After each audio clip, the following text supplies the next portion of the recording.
So Aman, as I understand, dyes and molds is a very, very important and critical section and business vertical of Bhurji Supertek. So tell us more about this vertical. So, rightly said, this is where we started from, right? Right from the year 1969, where we started from a single lathe machine. So, our main forte, our main strength is die mold manufacturing. So, I will quickly take you what makes us special in this. So, I'll quickly run through the processes, right?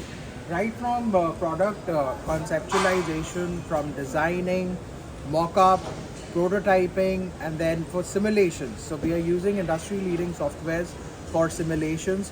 So all this is an added advantage, and we have all these processes in-house under one shop.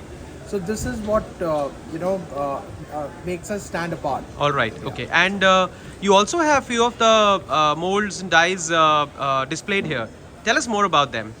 So, as you can see, we have three molds here. So, I'll take you through that. So, the first one, so this is a blender. So, this we are doing for, this is, as you can see, this is the cavity part, and this is the core part. So, this blender bottle we are doing for our client Glenn. And this one, this is the cavity plate for a fan blade. This we are developing for industrial cooler. Yeah. All right. And And this, yeah, go ahead, please. Good morning, and this is a everyone. 20-inch May I fan have blade. your attention, All right. please?